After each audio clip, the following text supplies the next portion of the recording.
equivalence relation. Partial order relation क्या होता है? That a set with three properties: reflexive, antisymmetric,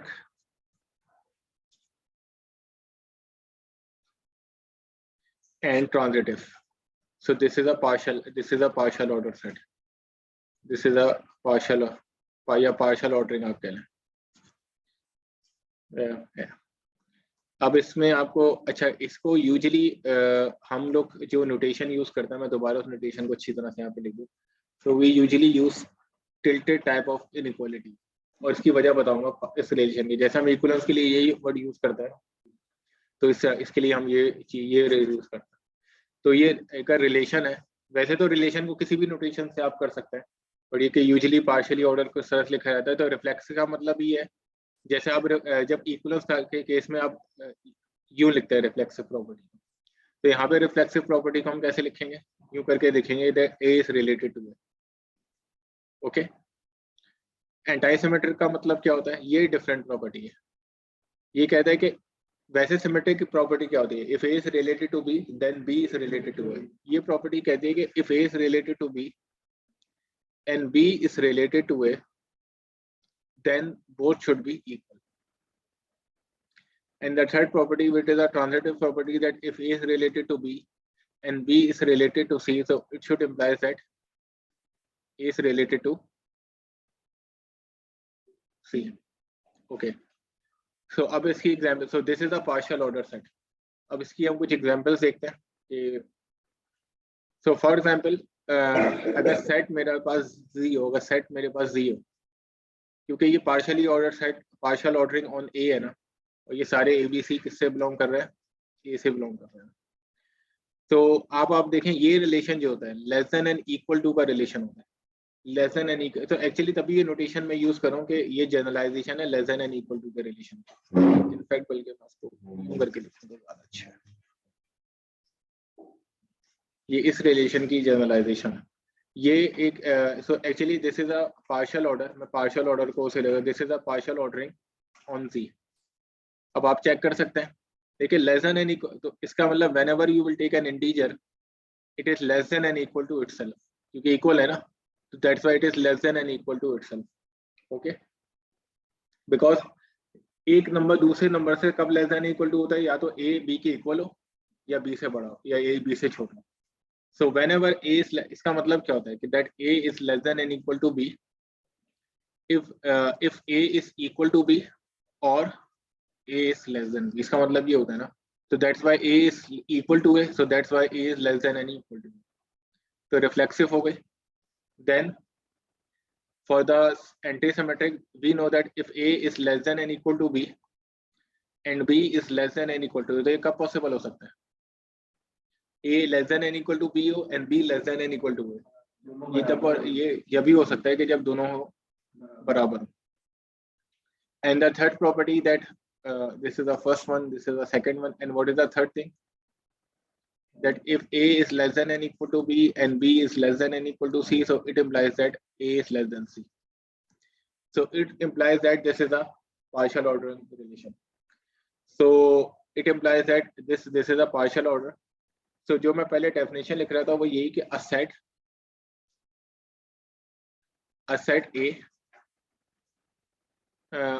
A with a partial ordering, a set A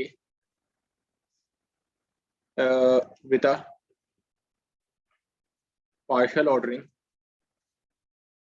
is called a partially ordered set. अभी with a partial ordering, any partial ordering, this thing is a partially ordered set, जिसको mathematics में अक्सर यहाँ पे post set भी बोला जाता है. पोस्ट सेट भी बोला जाता है, पार्शियली ऑर्डर्ड सेट. अब चलें कुछ और एग्जांपल्स देख लेते हैं और फिर एग्जैक्टली मीन देखेंगे that why we are using the word partial.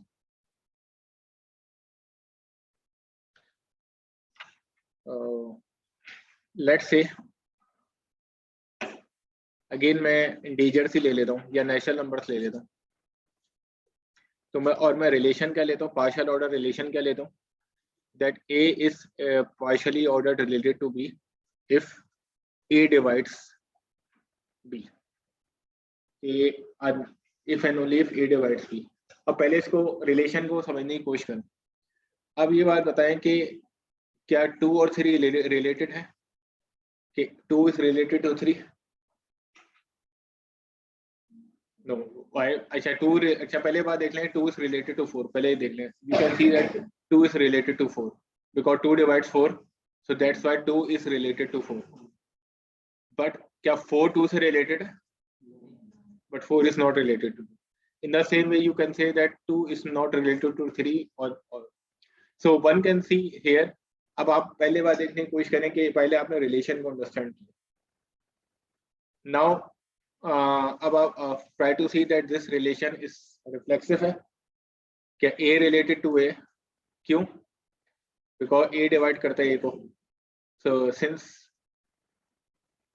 Now second thing that if A related to B, that is A divides B, and B related to A, that is B divides A. So it implies that अगर A B को divide कर रहा है और B A को divide कर रहा है तो इसका मतलब वो ये पॉसिबल हो सकता है. नेचुरल नंबर पे ये तभी हो सकते हैं जब वो दोनों equal. And the third thing that you know that if A related to B, that is if A divide B, and B related to C, that is B divides C. तो इसका मतलब ये क्या होगा? A divides C, that is A is related to C. Okay, so one can see that this is also a partial ordering. So again, this set is this set n with this partial ordering. इसको ऐसे भी लिख सकते हैं या इस तरह से लिख लें. With this partial ordering is a proof set. Now, why this is a partial order? Why we are saying that it is a partial order? Because in this example, one can see that not every two elements of n are related. देखिए जैसे 2 ना 2 3 से related है ना 3 2 से related है. So that's why it is a partial ordering, because according to this ordering, you cannot always relate any two elements. यानी there is no relation between 2 and 3. Either 2 is not related to 3, and also 3 is not related to 2. So that's why here you can find two elements which are not related to each other. So that's why this is termed as a partial. Okay, elements सारे elements आपस में related नहीं है, but they are partially related. कुछ element related है, कुछ नहीं है. Okay. Now the one more example, actually वो थोड़ी सी example useful है, and then फिर मैं next concept के ऊपर आऊँगा. So let's say for any set x, मैंने क्या ले लिया? A क्या ले लिया? P of x ले लिया. That is a power set of x. अब ये नहीं बोलेगा आपको power set का मतलब नहीं पता, नहीं मालूम.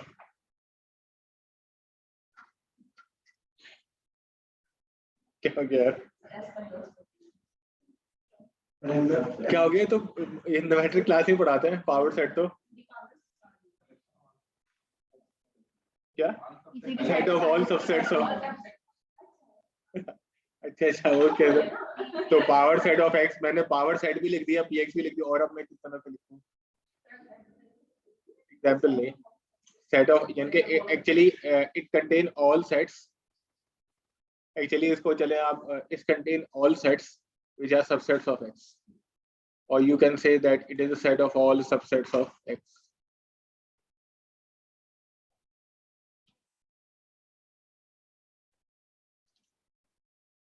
Now मैं एक रिलेशन इसमें इंट्रोड्यूस करवा रहा हूँ. रिलेशन क्या इंट्रोड्यूस करवा रहा हूँ कि यहाँ पे, क्योंकि अब यहाँ पे एलिमेंट्स क्या है? सेट्स हैं. पावर सेट्स के elements actually they are sets. So actually A and B अगर पावर सेट से बिलोंग कर रहे हैं तो रिलेशन क्या है? That A is related to B if A is a subset of B. इनके इंक्लूजन रिलेशन, इनके इसको हम क्या बोलते हैं? पहला वाला था डिविजिबिलिटी का रिलेशन था, इसको हम लोग क्या बोलते हैं? This is the inclusion relation. अब now this inclusion relation is also a partial order relation.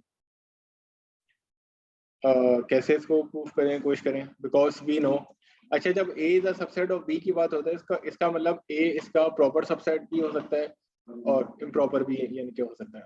A, तो A is an improper subset of itself. That's why this relation is reflexive. If A is a subset of B and B is a subset of A, it implies that A is equal to B. ये तो आपको सबको पता है. And if A is a subset of B and B is a subset of C, so it implies that A is a subset of C.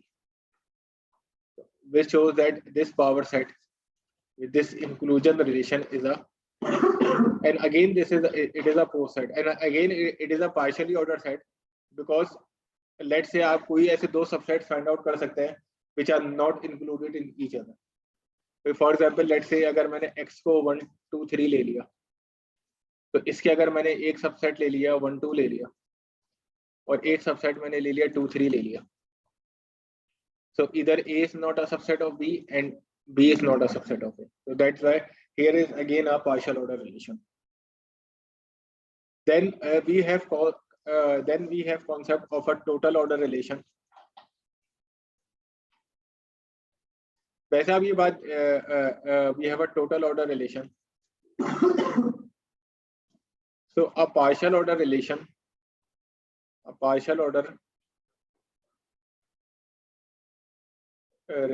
on A, it is a total order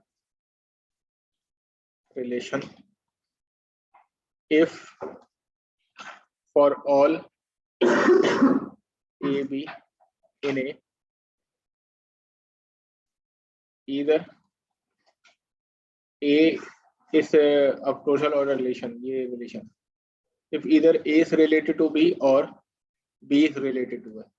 So यानी कि एक partial order को मैं total order कब कह रहा हूँ कि when you can compare any two elements that either A is related to B or B is related to A.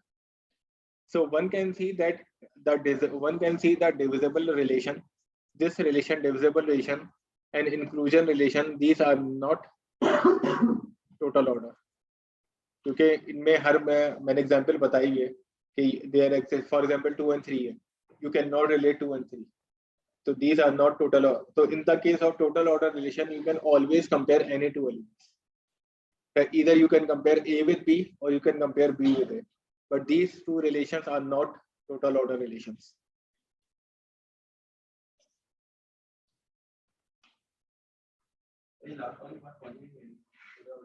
देखें, ये बात है टोटल ऑर्डर का मतलब क्या होना चाहिए कि whenever you will take two elements, you can relate A with B और B with A. अब फॉर एग्जाम्पल मैंने अगर यहाँ पे इसके पावर सेट लिया x 1 2 3 का, तो ये दोनों एलिमेंट्स के पावर सेट में बिलोंग कर रहे हैं. So both so this is sitting in the power set of x and this is sitting in the power set of x. तो क्या इंक्लूजन रिलेशन के लिहाज से एक दूसरे से कंपेरेबल है? So it's mean that this relation is not a total order, because in a total order relation every two elements are comparable. But with respect to the inclusion relation, you can find two elements easily which are not comparable. So that's why it is not a total order relation. In the same way, जो divisibility relation था, in this case, you can see that you can find, let's say 2 and 3, they are not comparable to each other, because either 2 doesn't divide 3 and also 3 doesn't divide 2. So that's why this relation of divisibility is also not a total order relation. In a total order relation, you can always compare two. Okay, but okay, ये तो काम हो गया. But example जो इसकी है वो ये कि जो less than and equal to वाला relation जो हमने देखा था, that this relation less than and equal to relation, it is a total order relation, because whenever you will take two integers, you can always say कि कौन सा बड़ा है कौन सा छोटा. So less than and equal to relation, this is a total order relation. This is a total order relation. Okay, that's fine. Okay, now this is a total order relation on C. Okay, now what is the next concept? ये काफी detailed concept है, तो मैं तो जो simply आप undergrad में किसी भी discrete math और पढ़ रहा हूँ, but ये क्या मैं recall करवा रहा हूँ क्योंकि All these things are required to understand the statement of Zom's lemma, and then we will apply the Zom's lemma. Okay, now we can see that the divisibility, what we observe that this relation divisibility is not a total order relation. It's not a total order relation on n. Okay, ये बात हमें समझ में आती है. This is not a total order relation on n. But could you find a subset of n कि जहाँ पे ये relation क्या हो जाए, total order हो जाए? आप मुझे कोई ऐसा सबसेट बता सकते हैं नेचुरल नंबर्स का कि जहाँ पे ये वाला जो रिलेशन है टोटल ऑर्डर बन जाए? बिल्कुल, ये बात ठीक है कि अगर मैं ये सेट ले लूँ 2 4 नहीं, इवन भी ना लूँ, क्योंकि अगर मैंने 4 और 6 ले लिया तो ये दोनों एक दूसरे को डिवाइड नहीं कर रहे. 2 की पावर्स ले लूँ 2 4 8 16. अगर मैं 2 की पावर्स इनके ले लूँ, now you can see that this is a total order. और इसी तरह आप 3 की पावर्स ले लें तो this is a total order. So this is a क्यों है? बिकॉज देखें 2 डिवाइड कर रहे हैं 4 को, 4 डिवाइड कर रहे हैं 8 को, 8 डिवाइड कर रहे हैं 16 को. So this is a total order. तो यहाँ पे आपको एक चेन बनती हुई नजर आ रही है कि that 2 is related to 4, 4 is related to 8 and 2 is related to. तो चेन का मतलब ये होता है कि may be you have a partial order set. तो मैं उसकी फॉर्मल डेफिनेशन क्या है चेन की? Let A be a partial order set. Let this is be a coset. So अगर इसका कोई भी सबसेट, तो मैं इस सेट को क्या बोलूंगा? ये सेट क्या चेन है. So if a subset of A is a total order set, then that subset is called a chain. Okay, तो आपने ये देखा चेन की, आपने एग्जांपल में देखा कि हाँ, now although the divisibility relation is not a total order relation on the set of natural numbers, but you can find a subset of n on which the divisibility relation is a total order relation. So that subset is called a chain. So a subset, you can say that a subset C of A is called a chain. जैसे मैं अभी और example भी बता देता हूँ. is called a chain if is called a chain if this thing, if this thing is a total order set. So if the partial ordering is a total ordering on that subset, because here according to the divisibility relation, जब भी आप मैं कोई दो element लूंगा, let's say मैंने 2 और 16 ले लिया, then 2 divide 16, मैंने 4 16 ले लिया, then 4 divide 16, you can always relate any 2 elements. So इसको एक और एग्जांपल के जरिए एलोबरेट कर लेता है इस कॉन्सेप्ट को. So let's say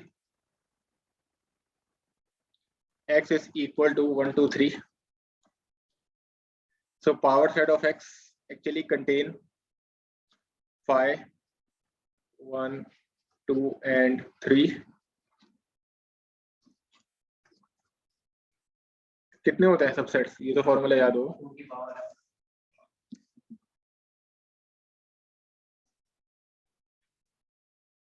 हो गया 2 की पावर 3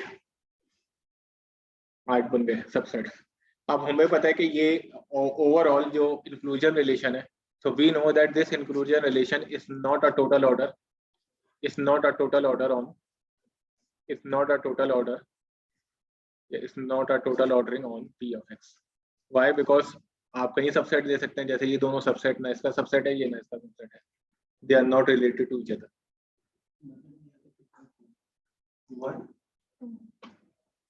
ये वो खुद ही सबसेट बना लो. चलिए हाँ चलो, अभी और बहुत सारी चीजें करवानी. So actually this one can see, but अगर मैं यहाँ पे एक चेन C को मैं ये ले लूँ, that C किसके इक्वल है? मैं ले लूँ यहाँ पे phi ले लूँ, 1 ले लूँ, 1 2 ले लूँ and x ले लूँ. Now this is a chain because this is any 2 elements are comparable, because this is a subset of this thing, this is a subset of this thing, and this is a subset of this thing. So any 2 elements are, so this is a chain. So this set C is a chain. This is a chain because Now the inclusion relation is a total order relation on this subset. So this is a chain. So ये chain का concept है. Next, अच्छा ये जल्दी हो गया. फिर हमारे पास जो concept है upper bound का concept है. So we have two more concept, upper bound and maximal element. हाँ, और उसके बाद फिर हम चले जाएंगे Zom's lemma की statement. Okay. हाँ, axiom of Chayes है. तीन चीजें equivalent होती हैं. Axiom of well-ordering principle, Zom's lemma, and axiom of Chayes. So now we will see two more concepts. Upper bound. Again, both concepts are in a partially ordered set. Upper bound and maximal element.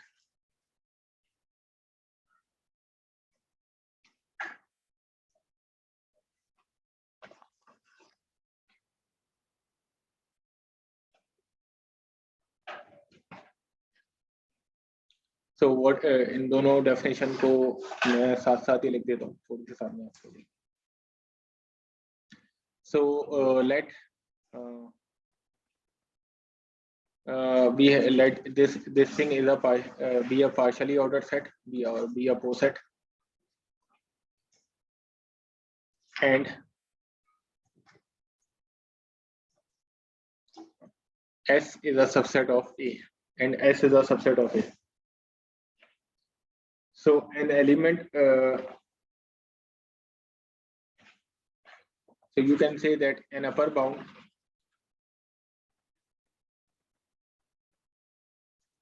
of S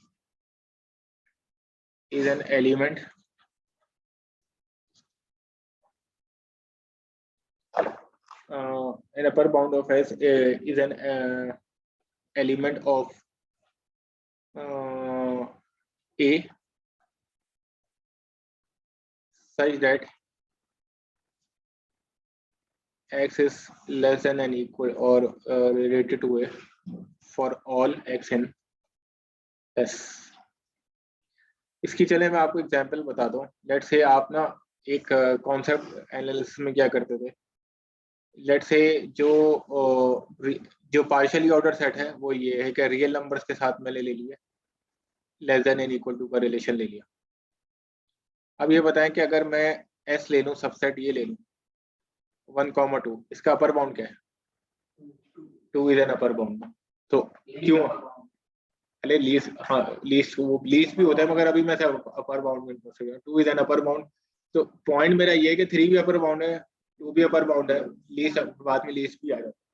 तो just यानी कि ये कि तो actually what I am trying to show कि जो अपर bound है उसका सेट में प्रेजेंट होना जरूरी नहीं है. सेट S में प्रेजेंट होना जरूरी नहीं है. Upper bound is an element of A such that every element is less than and equal to it. So in this way you can say upper bound. अब अगर मैं अच्छा जरूरी नहीं कि अपर बाउंड एक्सेस भी करे. फॉर एग्जांपल अगर मैंने ये ले लिया, सारी मैंने 2 की पावर्स n ले ली, एक चेन ले ली जिसमें मैंने सारी 2 की पावर्स n ले ली. अब प्रॉब्लम क्या होगा, और यही मैंने सबसेट ले लिया C का. अब इस सेट वही n का सबसेट ले लिया. अब according to the divisible relation इसका कोई अपर बाउंड मौजूद नहीं है क्योंकि हम 2 की पावर चलती चलेंगी. So this is a chain with no upper bound. This is a chain with no upper bound. Okay, तो ये यानी कि कुछ ऐसे एग्जांपल है तो इससे आप अपर बाउंड को अंडरस्टैंड यानी कि कर सकते हैं. ये चेन के इनफैक्ट जो अपर बाउंड का कॉन्सेप्ट है वो चेन के साथ रिलेटेड नहीं है, ये किसी भी सबसेट के साथ रिलेटेड है. प्रॉब्ली वो सबसेट चेन हो या ना हो, बट स्टिल अपर बाउंड के लिए बात कर सकते हैं. But this is a main condition that it is an element of A such that every element of S is less than A. तो उससे इनके ये लेस ही इनके रहेगा. On the other hand, we also have a definition of a maximal element. So again, okay, now the concept of maximal element is attached. The concept of upper bound is attached with a subset of the partial order set, but the concept of maximal element is attached with the whole partial order set. So again, let this thing be a partial order set, be a poset. So an element of S, or so an element, okay, so an element, you can say M of A is a maximal element, such that कोई भी element उससे बड़ा ना हो. तो in this way we are defining is a maximal element if there doesn't exist X in A. If there doesn't exist, you can say X in A,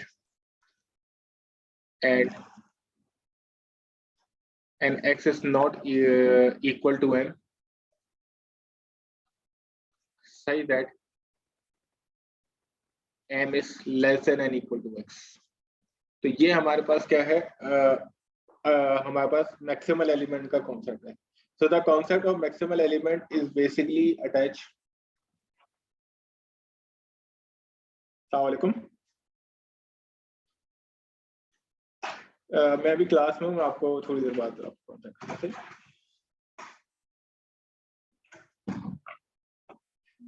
नहीं, सही that M is, sorry मैं यहाँ पे पूरा लिखना भूल गया. सही दैट एम इज, ये कंडीशन है कि कोई ऐसा, बल्कि आप वहाँ पे डजंट एग्जिस्ट मैंने लिख दिया ना, सॉरी वहाँ पे. तो यहाँ पे ये कि कोई ऐसा एलिमेंट एक्स ऐसा एग्जिस्ट नहीं करना चाहिए जो एम से बड़ा हो, जो एम से बड़ा हो. एम के बराबर होना चाहिए, क्योंकि एम तो हमेशा एक दूसरे के बराबर होता ही है ना. तो कोई एलिमेंट ऐसा हो जो एम के इक्वल ना हो और एम से बड़ा हो. ठीक है, there doesn't exist anything which is greater than M, which is strictly greater than M. Moreover, you can say that it is strictly greater than M according to the relation. Okay, मैं इस example भी दे देता हूँ. Maximal element की भी example send हो जाती है विद रिस्पेक्ट टू द, क्योंकि जो अब तक हमने एग्जांपल्स कोई देखी थी. तो फॉर एग्जांपल लेट्स से ये मैं पावर सेट वाली एग्जांपल लेने के लिए, ये जो पावर सेट मैंने बनाया था जिसमें 8 एलिमेंट्स थे, इसका मैक्सिमल एलिमेंट क्या था? एक्स ही था. Maximal element x, because everything x से बड़ा कोई सबसेट नहीं हो सकता. तो इसका जो मैक्सिमल एलिमेंट था, तो मैक्सिमल एलिमेंट इस एक्स. ऑल्दो इसकी मैं अगर कोई चेन बना लेता, लेट्स से अगर मैं इसकी ये चेन बना लेता, लेट्स से 5 1 और 1 2 ये चेन बना लेता, तो इस चेन का अपर बाउंड्स कहीं थे. एक तो इसका अपर बाउंड ये भी हो सकता था, 1 2 भी इसका अपर बाउंड हो सकता था, और एक इसका अपर बाउंड एक्स भी हो सकता था. नहीं, मैं कह रहा हूँ चेन है. नहीं, मैं भी चेन है, ये भी हो सकता है कि मैक्सिमल उसके अंदर ही हो, ये भी पॉसिबल हो सकता है. हाँ, ये भी सेम हो सकता है कि जो मैक्सिमम जो अपर बाउंड हो वही मैक्सिमल एलिमेंट भी इसका हो. बट ये कि इसके अपर बाउंड ज्यादा भी तो हो सकता है, जैसे ये भी इस चेन का ये भी अपर बाउंड है, एक्स भी अपर बाउंड है. तो upper bound may be an element of the subset, may be an element of the, और मे बी नॉट. बट ये कि जो एक्स है वो इसका मैक्सिमल एलिमेंट, जो सेट का मैक्सिमल एलिमेंट है वो सिर्फ एक ही है, वो एक्स है. ऑल्दो मैक्सिमल एलिमेंट का यूनिक होना जरूरी नहीं है. कुछ हम लोग कुछ ऐसी एग्जांपल्स भी इनके कंस्ट्रक्ट इनके कर सकते हैं. हेलो जी, जी कौन बात कर रहे हैं? जी मैं अभी अब्दुल वाहिद क्लास में हूँ, मैं बात उसके बाद बात करूँ. ठीक,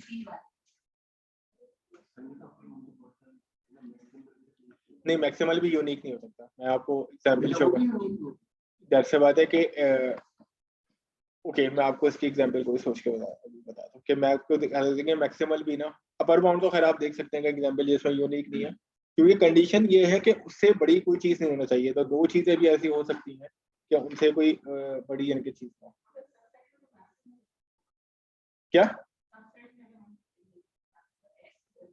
नहीं, मैक्सिमल देखिए, अपर बाउंड तो आपको नजर आ गया कि यूनिक नहीं है. मैं किसी एक भाषा या हाँ, मैं अभी क्या हो सकता है, हाँ उसमें तो 2 एलिमेंट्स होंगे -1 की पावर n में. हाँ वो तो जो मैक्सिमल एलिमेंट्स यानी कि समले, और रिलेशन क्या आप ले रहे हो अगर से, हाँ वो सीक्वेंस में ही इनके जा रहे हैं. मैं इसको नहीं, जस्ट हम लोग अभी थोड़ा सा भी सोच के इनके कर सकते हैं, क्योंकि पॉइंट ये है कि आपका वो नहीं होना चाहिए कि दो कि उनसे बड़ी कोई और चीज नहीं होना चाहिए. तो सेट में 2 एलिमेंट्स ऐसे हो सकते हैं कि उनसे कोई बड़ी चीज ना हो. इसकी देखें एग्जांपल इस तरह से हम बनाते हैं, मैं आपको बताता हूँ। क्योंकि अगेन देखें ये मैंने पार्शियल ऑर्डर सेट नहीं लिया, अगेन ये जो प्रॉपर्टी है ये 4 सेट्स के साथ। ओके, लेट्स से मैंने बताऊँ क्या लिया, मैंने एक सेट ले लिया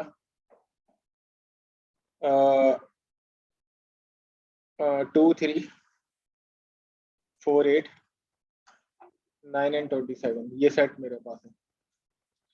और इस सेट पे जो रिलेशन है जो वो है डिविजिबिलिटी का रिलेशन है, जो रिलेशन है वो डिविजिबिलिटी का रिलेशन है। अब ये बात बताएं कि इस सेट का, अब मैं अच्छा इस सेट के अंदर आपको कई चेन्स देख सकती हैं, ये एक पार्शियल ऑर्डर सेट है। एक चेन आपको किस तरह से दिख रही है, ये वाली एक चेन दिख रही है 2 4 8 आपकी दिख रही है, एक चेन आपको ये वाली चेन दिख रही है, और इन दोनों चेन्स का अपर बाउंड मौजूद है, क्योंकि इस चेन का अपर बाउंड 27 कह लें, क्योंकि इसका वो कह लें भाई इसके मैक्सिमल एलिमेंट्स कितने हैं इस सेट के, 2 मैक्सिमल एलिमेंट है।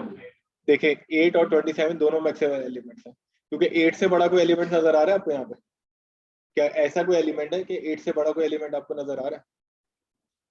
पार्शियल ऑर्डर के साथ है, डिविजिबिलिटी ऑर्डर के साथ है, it is not dividing anything, it is not, तो 8 से बड़ा कोई एलिमेंट नजर नहीं आ रहा, तो 8 भी मैक्सिमल एलिमेंट है। 27 से बड़ा कोई नजर आ रहा है तो 27 भी मैक्सिमल एलिमेंट। तो this example, this although this is a very simple example, but this shows you that 8 and 27 are both are maximal elements. तो असल में मैं ये चीज शो करना चाहता कि जरूरी नहीं है कि दोनों मैक्सिमल एलिमेंट्स हो सकते हैं। तो अगेन आपको क्या नजर आ रहा है कि जो चेन्स हैं वो उनके अपर बाउंड भी एग्जिस्ट कर रहे हैं और मैक्सिमल एलिमेंट्स भी एग्जिस्ट, और मैक्सिमल एलिमेंट भी एग्जिस्ट कर रहे हैं जो यूनिक नहीं है। That's why the chain bounded, उनकी तो कई एग्जांपल्स में शो कर सकता था, मगर मैं याद था कि 2 मैक्सिमल एलिमेंट्स की शो कर।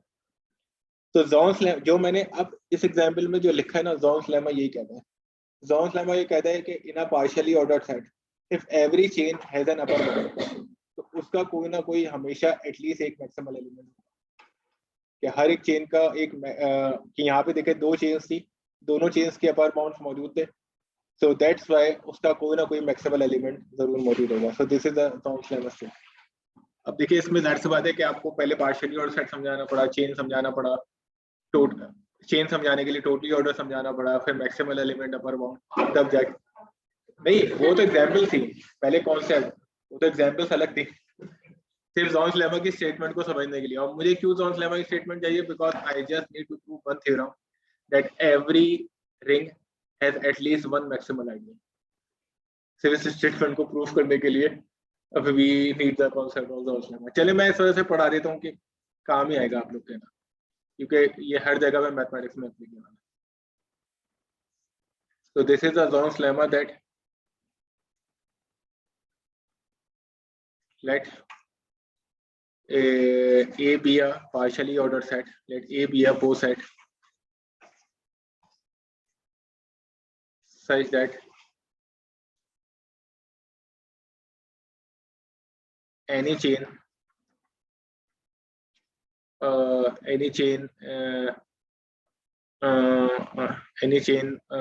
A has an upper bound.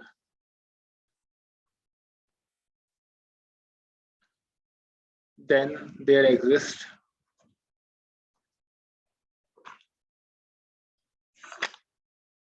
then S contain, then you can say then A contains a maximal element, इनके उसका कोई ना कोई मैक्सिमल एलिमेंट होगा।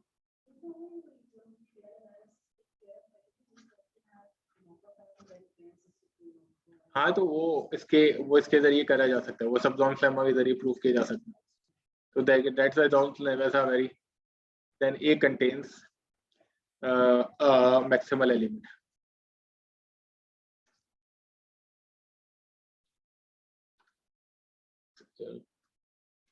So whenever you want to apply this Zohn's lemma, you need to prove the hypothesis. Hypothesis क्या होता है? That you need a partial order set such that any chain has an upper bound. तो आपको पहले देखना पड़ेगा कि which is the partial order set, because जब तक आपको relation समझ में नहीं आएगा, तो first you need a partial order set, then you need to show that every chain has an upper bound, and then you can say that that partial order set contains a maximal element. So this is the conclusion. For the conclusion, you need to show that the given partial order set is satisfying the hypothesis. So ये असल तो hypothesis ही है that every chain has an upper bound. Okay? बहुत सारे अब finite set तो that रहता है, तो उसमें तो बड़ा आसान सा हो जाता है, बड़ा ट्रिवियल ही हो जाता है, मजाक से होता है कि अक्सर ही सेट फाइनाइट नहीं होता, इतना आसान नहीं होता. अच्छा, actually what we need to prove this statement that any a ring has at least one maximal ideal. Although ये स्टेटमेंट बहुत ट्रिवियल ही नजर आते हैं, मगर इसका जो प्रूफ है वो इतना ट्रिवियल यानी कि नहीं है. So we will prove this statement with the help of Gauss lemma. Connected. So नहीं है कोई सा भी रिंग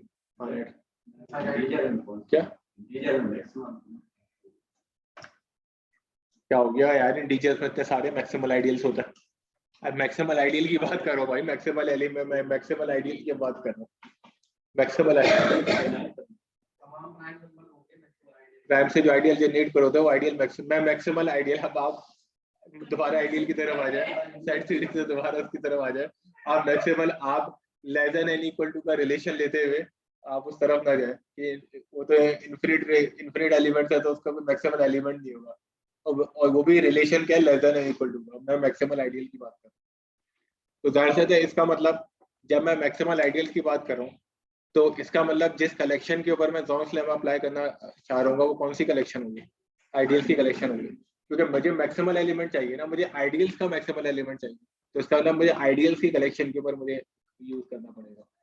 तो गॉस लेमा अप्लाई करने के लिए पहले मुझे एक पार्शियल ऑर्डर सेट चाहिए, और वो मैक्सिमल, ये जब ये मैक्सिमल होता है ये किस सेंस में मैक्सिमल होता है, ये कौन से रिलेशन से मैक्सिमल होता है, कंटेंट ना हो. तो कौन सा रिलेशन आ गया, सबसेट वाला, इंक्लूजन वाला रिलेशन आ गया. तो इट्स मीन कि अब मुझे जो मेरा प्रो सेट होगा वो क्या होगा, पार्शियली ऑर्डर सेट.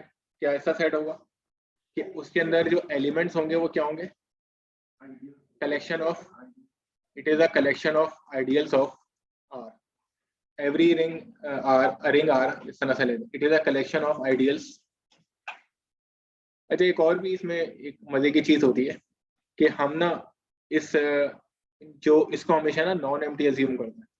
तो ये बड़ा इंपॉर्टेंट पॉइंट है कि जो पार्शियली ऑर्डर सेट है इसका हमेशा नॉन एम्प्टी अज्यूम करते हैं, क्योंकि एम्प्टी हो जाएगा तो ये हम चेन दैट है, इसको हमेशा अज्यूम करता है. तो collection of ideals of R है, और जाहिर सी बात है हमें इसका मैक्सिमल एलिमेंट चाहिए, और मैक्सिमल किस सेंस में चाहिए, इंक्लूजन के सेंस में चाहिए. सो दैट्स व्हाई कि वो किसी और उसके ऊपर कोई और कंटेंट ना करे. तो इसका मतलब जो रिलेशन होगा वो क्या होगा, इंक्लूजन रिलेशन होगा. तो one can see actually this collection is non empty. पहले तो आप ये देख लें कलेक्शन नॉन एम्प्टी क्यों, वाई, हर एक अच्छा collection of all proper ideals. अच्छा, क्योंकि जो मैक्सिमल आइडियल होता है प्रॉपर आइडियल होता है. हर एक रिंग का एक प्रॉपर आइडियल जरूर मौजूद होता है. कौन सा, सही, जीरो आइडियल. हर एक रिंग का एक प्रॉपर आइडियल जरूर मौजूद होता है, वो जो जीरो आइडियल होता है. तो actually this collection is not, why not empty, because जो जीरो आइडियल है वो हमेशा इसमें बिलोंग करेगा.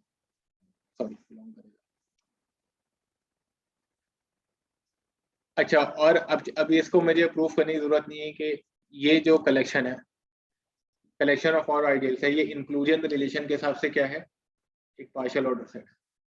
क्योंकि इंक्लूजन रिलेशन इसमें पार्शियल ऑर्डरिंग होगा ना भाई. मैंने तो पहले प्रूफ कर दिया, कोई भी सबसेट ले लें तो उनके साथ जो इंक्लूजन रिलेशन होगा पावर सेट होगा, तो ये भी तो सबसेट्स है ना ideal. So that's why this so what I take, my set is a collection of proper ideals of R, and with respect to the inclusion relation this is a coset. Because जो subsets होता है ना उनके ऊपर जो inclusion relation होता है वो हमेशा एक पार्शियल ऑर्डर सेट बना रहा होता है, पार्शियल ऑर्डर होता है. नाउ ये मैंने अपना सेट तो क्रिएट कर लिया, जो पार्शियली ऑर्डर सेट था वो तो मैंने कंस्ट्रक्ट कर लिया.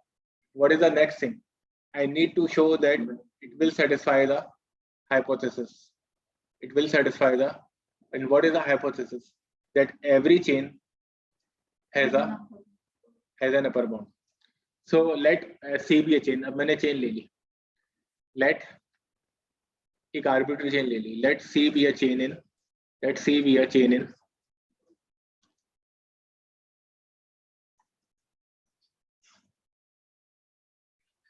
So अब जो चेन के जो एलिमेंट्स हो रहे होंगे, जो सी के जो एलिमेंट्स होंगे, अच्छा चेन के और आपने जो सी के एलिमेंट्स भी साथ साथ आइडियल्स होंगे, मगर आप वो क्या बनाते हुए नजर आ रहे होंगे? आपको एक चेन बनाते हुए नजर आ रहे होंगे. तो आपको क्या नजर आ रहा होगा कि ये जो I1 है सबसेट होगा किसी I2 का, और बल्कि इसको मैं ज्यादा प्रॉपर तरीके से ऐसे लिखता हूँ, आप लोगों को प्रॉपरली लिख के बता.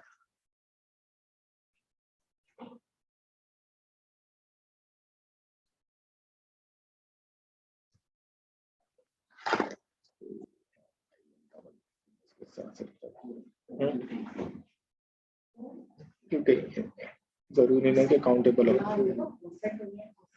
फिर कोसेट का भी कोई फुल फॉर्म है? यदि पार्शियल ऑर्डर सेट तो कोसेट का भी कुछ तो कोस है क्या कंप्लीटली ऑर्डर सेट.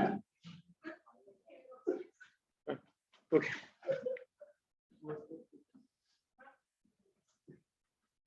तो अगर चेन को मैं शो करने की कोशिश करूं तो चेन क्या है? पार्शियली टोटल ऑर्डर सबसेट है. तो chain actually contain all ideals. उसी तरह से शो करूंगा कि इसमें जो आइडियल्स होंगे वो चेन फॉर्म करेंगे.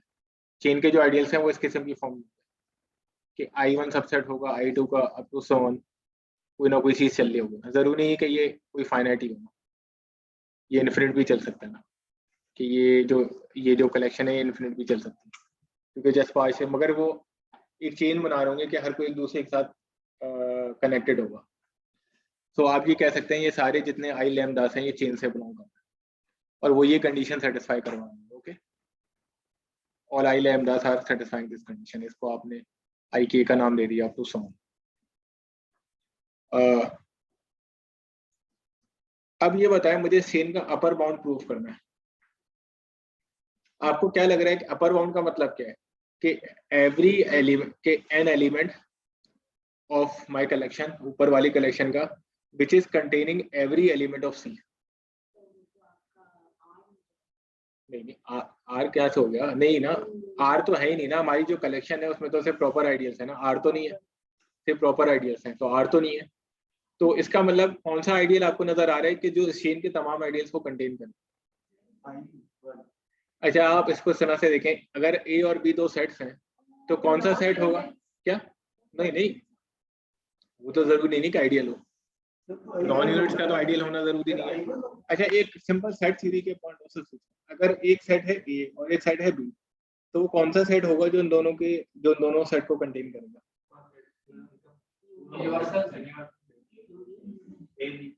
क्या बोला? Just A union B. Simple A union B will contain A and B. तो नेचुरली यहाँ पे भी आप क्या क्लेम है कि नेचुरली आपके जहन में भी आ सकता है कि अगर मैं इन तमाम आइडियल्स का जो यूनियन ले लूं तो नेचुरली आपको क्या लग सकता है कि अपर बाउंड होने के लिए अगर मैं इनका अपर बाउंड निकालना चाहूँ तो अपर बाउंड इनका क्या हो सकता है? नहीं, अपर बाउंड इनका नहीं अब नहीं आर के इक्वल तो नहीं आएगा. देखें वो प्रॉपर आइडियल ही रहेगा ना, उसको आप शो कर सकते हैं. वो आर के इक्वल नहीं आ सकता क्योंकि अपर बाउंड तो इस कलेक्शन में होना चाहिए ना, प्रॉपर आइडियल ही होना चाहिए ना. बन तो होगा नहीं. हाँ, तो अपर बाउंड अब नहीं, मैं अब इस चेन में इंटरेस्टेड हूँ. देखिए मैं पूरे सेट में इंटरेस्टेड नहीं हूँ, मैं इस चेन में इंटरेस्टेड हूँ कि इस चेन का अपर बाउंड क्या होगा, कि what is the upper bound of this chain. जैसे मैं इसको चले एक आइडिया से एलिब्रेट कर देता हूँ कि जैसे हम मैक्सिमल जैसे एक चेन ऑफ इंटीजर्स में एक ये चेन ऑफ आइडियल्स बन रही है कि 2 is a subset of 2 square and it is a subset of 2. तो इसका इत्तेफाकियत है तो चेन तो फाइनाइट थी, तो इसका अपर बाउंड यही हो गया. मगर चेन क्या हो सकती है? इन्फिनिट भी हो सकती है.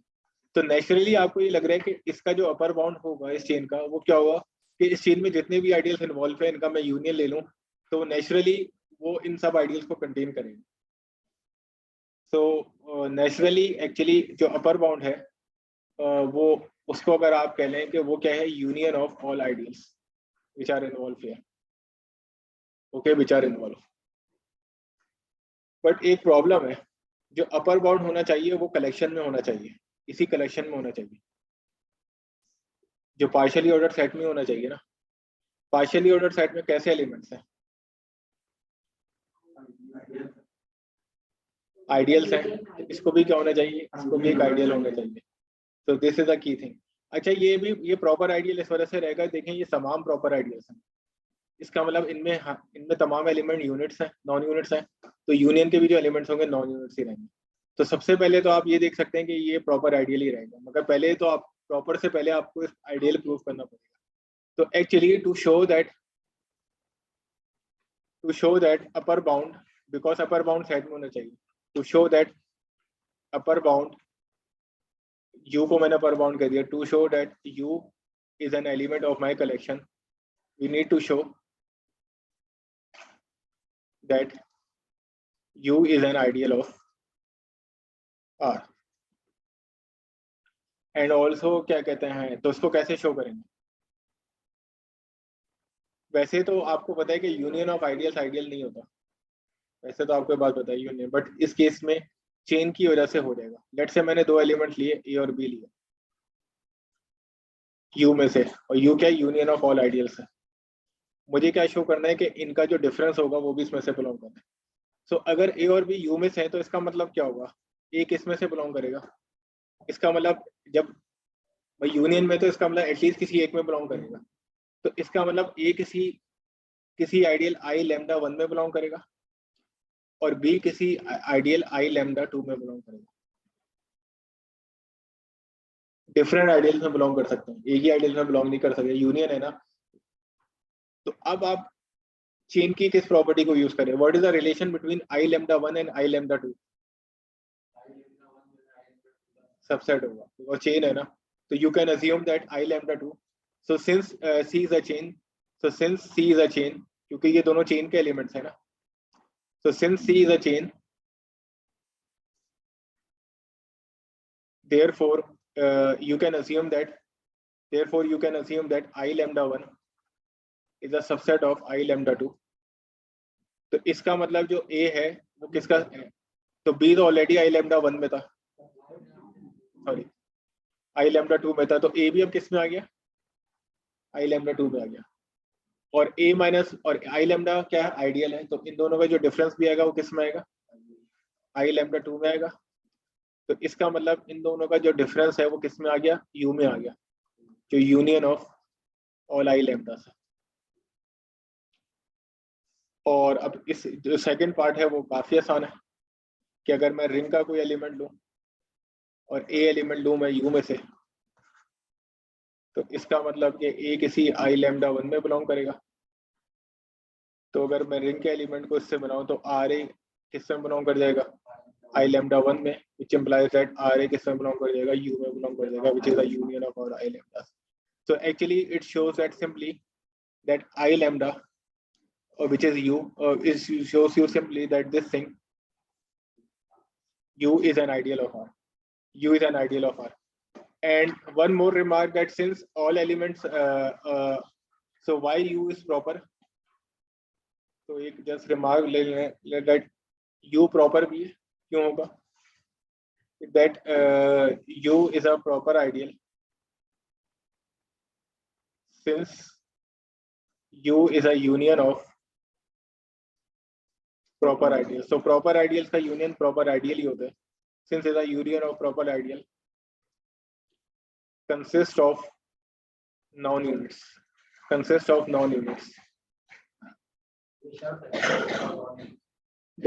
तो हर प्रॉपर आइडियल में नॉन यूनिट्स ही होता है ना, तो उन सबका यूनियन होगा तो उसके यूनियन में भी तो नॉन यूनिट्स आएंगे, which implies that you is consist of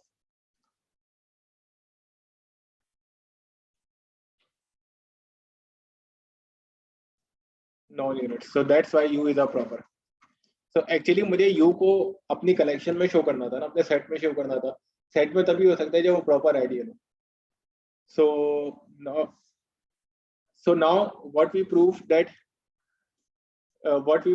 U is a proper ideal, U is a proper ideal of R,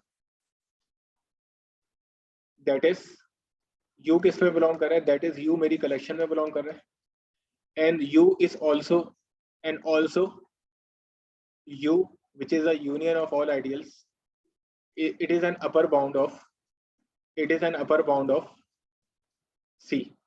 ये C का अपर बाउंड है क्योंकि C में जितने भी आइडियल्स हैं उनको यूनियन को कंटेन कर रहा है। तो अब हमने ज़ॉन्स लेमा का जो हाइपोथेसिस था वो सेटिस्फाई करवा लिया। अब ज़ॉन्स लेमा क्या कहता है? सो अब हम now we can apply the Zorn's lemma. So अब आपकी क्या स्टेटमेंट होगी कि अप्लाइंग ज़ॉन्स लेमा, कि जैसे ही मैं ज़ॉन्स लेमा अप्लाई करूँगा, अप्लाइंग ज़ॉन्स लेमा ऑन सी, इसमें जब अपनी कलेक्शन में अप्लाई करूँगा तो मुझे क्या देगा, give me the maximal element of this collection.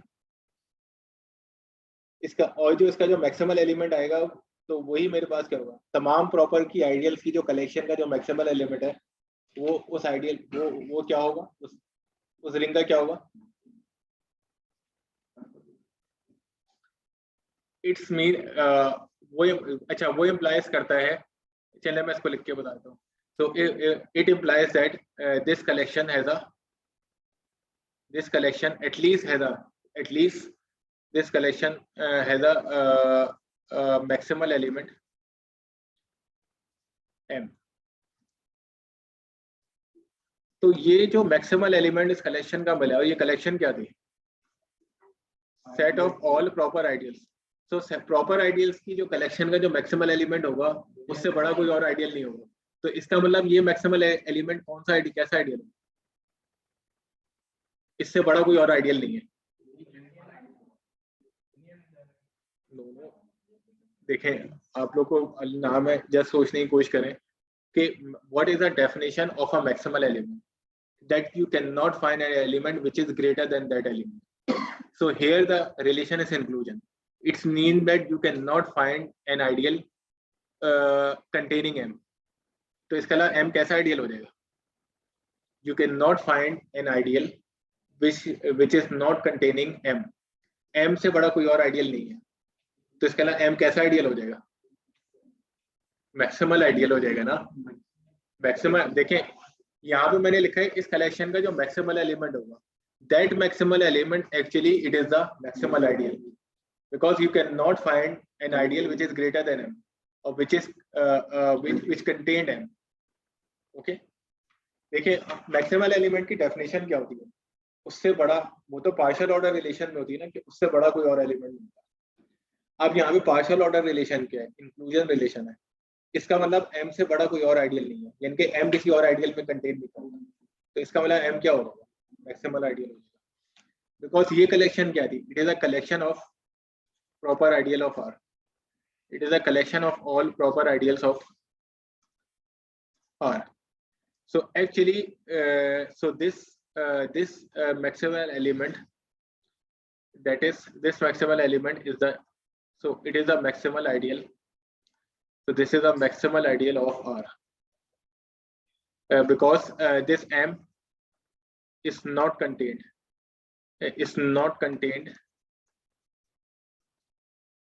in any other proper ideal.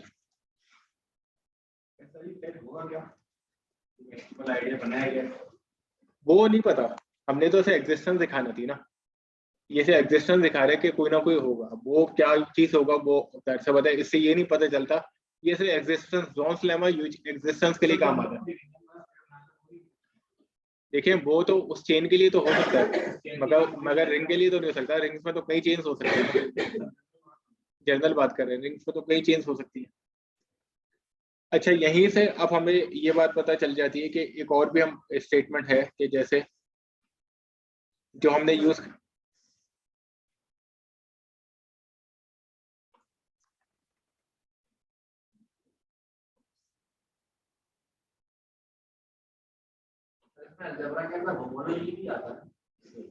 हाँ, हम लोग वहाँ पे क्या कहते हैं होमोलॉजीज को एग्जैक्ट चेन सारा देखेंगे अभी मॉड्यूल्स को ना, चेन का कॉन्सेप्ट देखेंगे, सीक्वेंसेस देखेंगे, एग्जैक्ट सीक्वेंस वाला देखेंगे, होमोलॉजीज नहीं देखेंगे।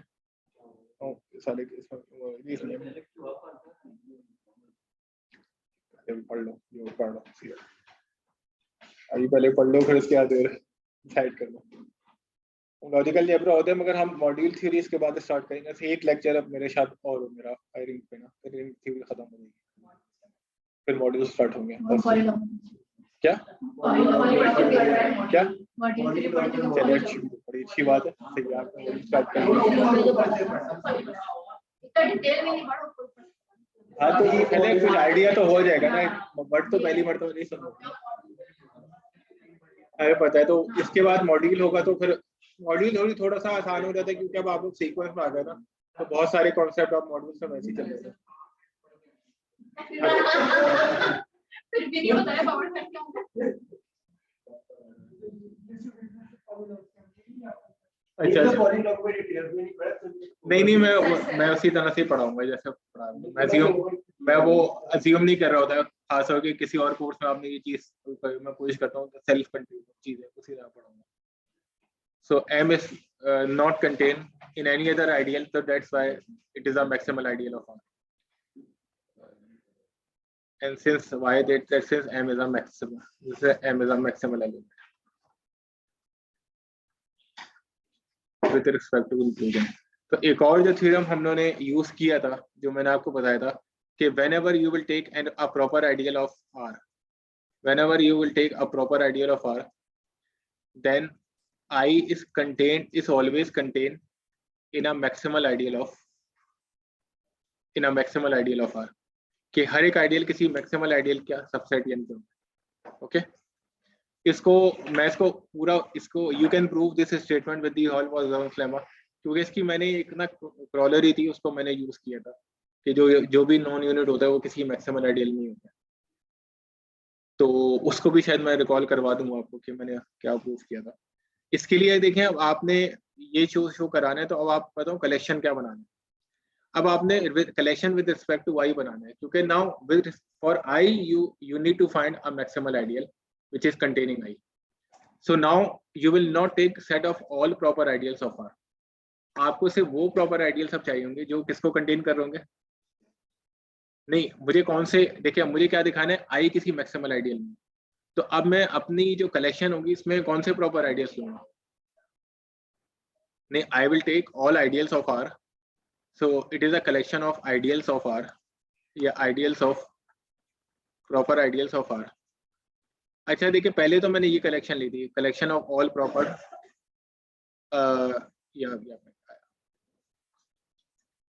तो ये जो कलेक्शन है it is a collection of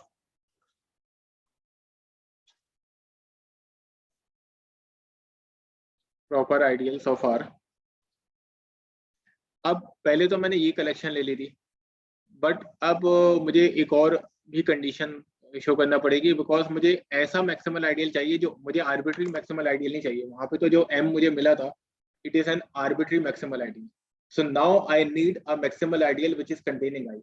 तो अब जो मेरी कलेक्शन में मैं आर्बिट्री आइडियल्स अगर कंसिडर कर लूंगा तो मुझे जो आर्बिट्री मैक्सिमल एलिमेंट मिलेगा probably it is not containing I. So if I want to show that the maximal element should contain I, तो मैं कैसे प्रॉपर आइडियल्स लूंगा जो किसको कंटेन करेंगे आपके लिहाज से। दे शुड कंटेन क्या क्या नो देखिए आप जनरली जोन्स लेमा अप्लाई करने के बाद the maximal element which I got it is a maximal ideal, that's fine. Now I am not interested in any arbitrary maximal element. I am interested in a maximal ideal which is a maximal element containing I. तो मैं अपनी collection में अब अगर किसी भी proper ideals को ले लूंगा तो काम अपनी बनेगा, because the selection the selection of your collection the collection और the selection of this partial order set is very important. अब मैं चाह रहा हूँ आप लोग वहां तक पहुंचे, मैं लिख भी सकता हूँ फौरन, सिर्फ एक जुमला है। नो नो, देखिए अब मुझे मेरे लिए इस पूरे थ्योरम में फिक्स क्या है, what is the fix thing. No no, आप लोग आ जाएगा, अभी थोड़ा सा डिस्कस कर लेते हैं, मैं पहुंचा दूंगा वहां तक। तो bro, ऐसा होता है दैट से आता है कि दोबारा से देखें जब चीजें बहुत ज्यादा लग्जरी होती है ना, पूरा स्क्रैच से स्टार्ट करें। आई एक आइडियल है जो गिवन है, and I need to prove that I हमेशा किसी मैक्सिमल आइडियल में बिलोंग करेगा, सबसेट होगा किसी मैक्सिमल आइडियल का, और एम मैक्सिमल आइडियल होगा। इनिशियली लास्ट प्रूफ में मैंने क्या किया था कि मैंने collection of all ideals, proper ideals हाल ले ली थी, और इसका एक मैक्सिमल एलिमेंट निकाल लिया था by applying the Zorn's lemma, और that maximal ideal is the maximal ideal of R. But अब मुझे क्या प्रूफ करना है, अब मुझे सिर्फ मैक्सिमल आइडियल तो नहीं निकालना। Now I need to proof a maximal ideal which is containing I. तो अब मुझे किसी कलेक्शन का, अगर मुझे मैक्सिमल आइडियल, अगर मुझे अपनी कलेक्शन का मैक्सिमल आइडियल निकालना होगा, तो उस मैक्सिमल आइडियल में आई को कंटेन करना चाहिए, और ये मैक्सिमल एलिमेंट होगा इस कलेक्शन का। तो इसका मतलब इस कलेक्शन के प्रॉपर आइडियल्स ने किस चीज को कंटेन करना चाहिए, दैट्स द आंसर। देखिए मैं सिर्फ वही आइडियल कंटेन वो लूंगा जो आई को कंटेन कर रहे हैं, तो इसका मतलब उनका जो मैक्सिमल आइडिया, उनका जो मैक्सिमल एलिमेंट होगा, तो वो भी तो आई को कंटेन करेगा ना, क्योंकि in the end what I don't want any arbitrary idea. नहीं, चेन नहीं बना रहा, पहले तो मैं सिर्फ कलेक्शन कर रहा हूँ, पहले मैं सिर्फ पार्शियल ऑर्डर सेट बना रहा हूँ, चेन तो बाद में बात आई। मैं सिर्फ एक पहले द रिक्वायर्ड, मैंने कहा कि आपको एक पहले पार्शियल ऑर्डर सेट बनाऊंगा तभी तो चेन बनाऊंगा। अगर पार्शियल ऑर्डर सेट ही मैंने सही तरह से चूज नहीं किया, तो मेरा थ्योरम प्रूफ नहीं हो पाएगा। सो अब प्रॉब्लम ये था कि आई एम नॉट इंटरेस्टेड, पहले मैं सिर्फ एक किसी मैक्सिमल आइडियल के इंटरेस्टेड था, तो मैंने कहा ठीक है मैं प्रॉपर आइडियल ले लेता हूँ, तो उस कलेक्शन का जो मैक्सिमल एलिमेंट होगा that would be the maximal ideal. And वो मैक्सिमल एलिमेंट क्यों एग्जिस्ट कर रहा है, due to the Zorn's lemma. But now I want a maximal ideal which is containing I. So that's why now this time I will take the collection of proper ideals containing I, because this time the maximal element of this collection which we will get using the Gauss lemma is the maximal ideal containing I. So that's why here it is a collection of proper ideals containing I. तो इसमें मैंने इतनी देर तक इस वजह से किया था कि आप लोग वहां तक पहुंच सकें कि why I am insisting on this condition, because now this time जो भी मुझे जोन्स लेमा अप्लाई कर दिया, but now this time जो मैक्सिमल एलिमेंट मिलने चाहिए वो आई को कंटेन होने चाहिए। तो इसका मतलब मेरी कलेक्शन में वही आइडियल्स होंगे जो आई को कंटेन करेंगे, ताकि जो मैक्सिमल एलिमेंट मिले वो भी आई को कंटेन करें। Now class in the same way, almost in the same way, you can verify that the hypothesis of the Zorn's lemma holds, क्योंकि वही चेन बनेगी। अब first you can see that this collection is non empty. Why this collection is non empty? नहीं, कौन सा एक ideal है जो हमेशा इस कलेक्शन में बिलोंग कर रहा हो? क्यों कंटेनिंग आई? क्या जीरो आई को कंटेन करते हैं? आई एक्चुअली आई से बिलोंग कर रहे हैं, तो that's why it is non empty. Okay, so now in the same way you can show कि वही आप एक, अगर आप एक चेन ले लेंगे, तो अब आप एक चेन लेंगे इस तरह से कि I lambda 1, I lambda 2 up to so on, I lambda के भले इन्फिनिट चेन हो। बट अब इशू क्या है कि चेन का हर एक एलिमेंट जो होगा वो आई को कंटेन कर रहा होगा। चेन का हर एक एलिमेंट आई को कंटेन कर रहा होगा ना, क्योंकि इस कलेक्शन में से चेन ली है ना। तो इसका अपर बाउंड क्या होगा, इनका जो अपर बाउंड क्या होगा, इसका जो अपर बाउंड होगा वो क्या होगा, इनका यूनियन होगा। तो अगेन यूनियन एक आइडियल होगा, लॉजिक वही है जैसे हमने पहले बनाई थी, हर एक आइडियल आई को कंटेन कर रहा है, तो यूनियन भी आई को कंटेन करेगा, यूनियन भी आई को कंटेन करेगा। इसका मतलब जो अपर बाउंड है वो भी किससे बिलोंग करेगा, इस कलेक्शन में से बिलोंग करेगा। तो अब इसका मतलब इसका कोई मैक्सिमल एलिमेंट होगा, कोई मैक्सिमल एलिमेंट एग्जिस्ट करेगा। मैक्सिमल एलिमेंट भी कहाँ से होगा, इस कलेक्शन में से होगा। तो इसका मतलब वो मैक्सिमल एलिमेंट जो है वो आई को कंटेन करेगा, इसका मतलब वो जो आई आइडियल आ जाएगा। तो इन the same way you can prove this. तो हमने एक्चुअली, आपको याद हो कि मैंने क्रॉलरी किसकी प्रूफ करी थी, जो हमने एक्चुअली बाद में यूज भी करी है एक जगह पे ना, मैंने आपको यूज करके बताई थी लोकल रिंग वाले, कि ए अगर नॉन यूनिट हो,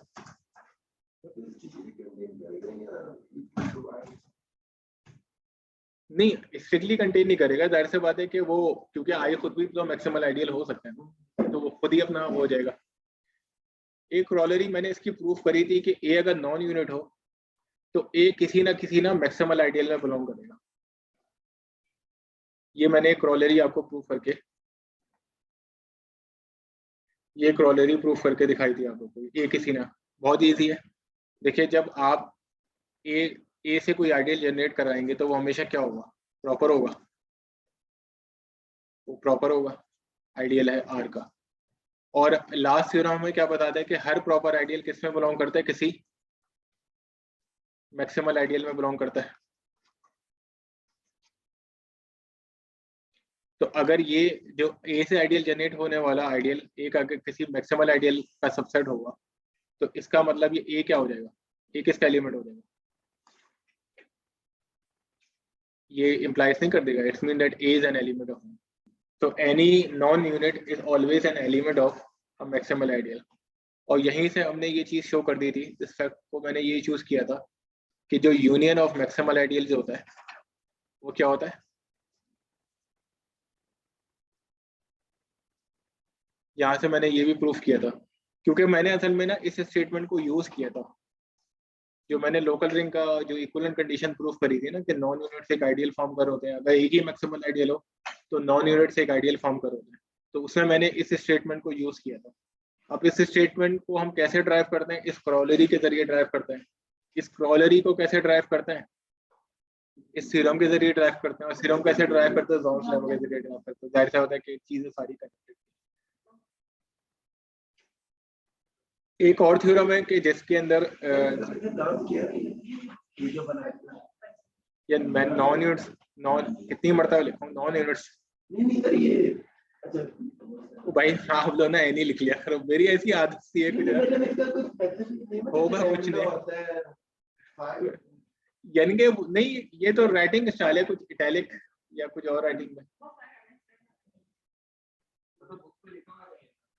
हाँ लिखा होगा, अजीब, बहुत अजीब अजीब भी लिखे होते हैं, यूं करके भी लिखे होते हैं।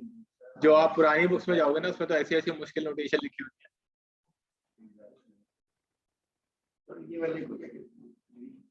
ये तो कैपिटल काम है, ये तो कैपिटल काम है, ये तो मालूम होना चाहिए आप लोग को। स्मॉल काम में कैसे लिखते हैं, तो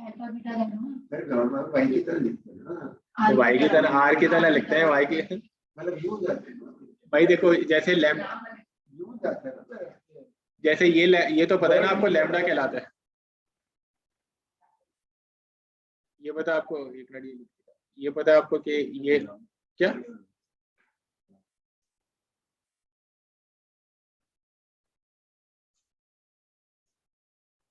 ये पता है कोई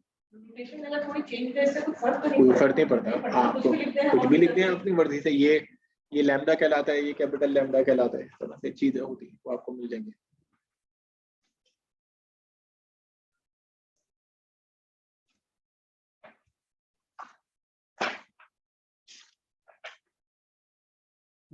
चलिए बस एक प्रूफ और कर लें, फिर उसके बाद हम लोग मुझे काफी टाइम मिल गया। इसको भी हमने लास्ट में इनके देखा था, और इसको इनफैक्ट मैंने यूज भी किया था एक अपना थ्योरम प्रूफ करने के लिए, कि जो नल रेडिकल होता है, जैसे हमें पता है कि नल रेडिकल ऑफ आर क्या होता है, set of all nilpotent elements of R, set of all nilpotents। हाँ वो लास्ट वाले लिख नहीं रहे, मैं दोनों शेयर कर लूंगा, इसमें कुछ प्रॉब्लम आ रहा है लिखने पे, या तो एक मिनट में इसको सेव कर लूँ पहले।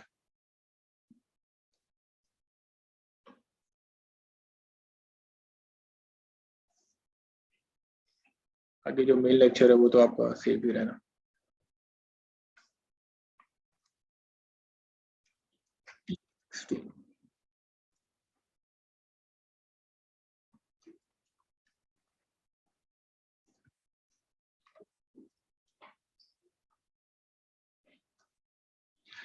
So this is, and we know that this is the nil radical, and we know that this is a nil radical of R, and we know that this is an ideal of R. So moreover, that actually the nil radical theorem क्या कहता है? It is the intersection of all prime ideals of R, कि R के जितने. और जब वो मैंने पॉलीमर रिंग के लिए थ्योरम प्रूव किया था कि पॉलीमर रिंग में कैसे आप यूनिट चेक करते हैं, तो उसमें मैंने इसको यूज किया था. It is the intersection of all prime ideals of R. So क्योंकि ये यूजफुल है थ्योरम, तो इसका प्रूफ देखना जरूरी है. So for the proof, again we need to prove that ये दोनों एक दूसरे के सबसेट्स होते हैं. अच्छा, एक इंक्लूजन बहुत इजी होता है कि अगर मैंने ए एलिमेंट ले लिया निल रेडिकल से, तो निल रेडिकल के एलिमेंट्स क्या होते हैं? निल पोटेंट एलिमेंट्स होते हैं. तो इसका मतलब A raise to the power n क्या आ जाएगा? 0 आ जाएगा.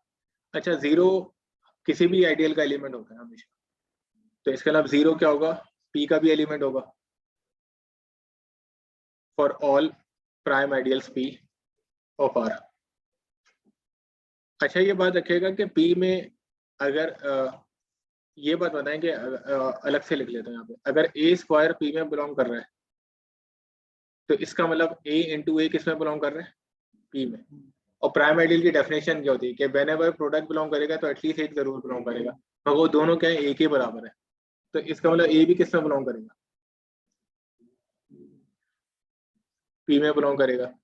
तो पॉइंट ये कि if A square is an element of P, तो ए किस में हो जाएगा? ऑटोमेटिकली पी में हो जाएगा. तो actually you can apply this concept iteratively. किस तरह से? क्योंकि अगर ए एन पी में बिलोंग कर रहा है, तो if A n is an element of P, तो इसके अलावा A into A n minus 1 किससे बिलोंग करेगा? पी में बिलोंग करेगा. नाउ इधर this is an element of P, तो ए पी में बिलोंग कर जाएगा. और so it implies that A is an element of P और A n minus 1 is an element of P. तो या तो ए पी के बराबर आ जाएगा, या ए पी के बराबर नहीं है, तो आखिर में आपको ऑल्सो ये कंडीशन मिलेगी कि ए किसके एलिमेंट आ गया? पी के एलिमेंट आ गया. तो you started from a nilpotent element and you prove that that nilpotent element is an element of every prime ideal. Okay, it's mean that A is sitting in the intersection of all prime ideals. Okay, any problem? Simple है कि A की power अगर n B में belong करेगी तो automatically A P में belong कर देगा, and this is true for any prime ideal. Sorry, क्या बोल रहे थे? अच्छा, it's implied that this n of R, the nil radical of R, it is a subset of all prime ideals of R. But now we need to prove the reverse inclusion. Okay, कि हमने reverse inclusion इसका proof इनके करना है. हमने यहाँ proof करना कि actually we took a nilpotent element, so here and we prove that that nilpotent element is an element of a prime ideal for any prime ideal P of R. अब हम intersection में से लेंगे and then we prove that it could be a nilpotent element. अब यहाँ पे थोड़ा सा खेल स्टार्ट करने का होगा. हाँ, ये कलर सेलेक्ट करना है. So again conversely, अच्छा अब इसको हम कॉन्ट्राडिक्शन से प्रूफ करने की कोशिश करेंगे कि I will take a non nilpotent element, let a be a non nilpotent element.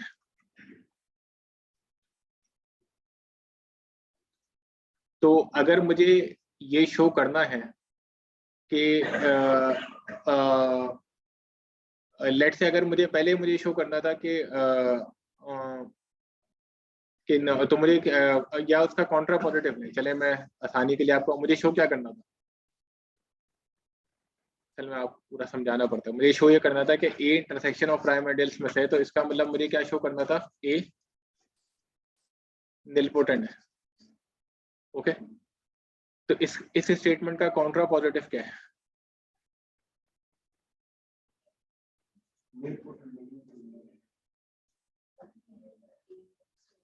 intersection union हो।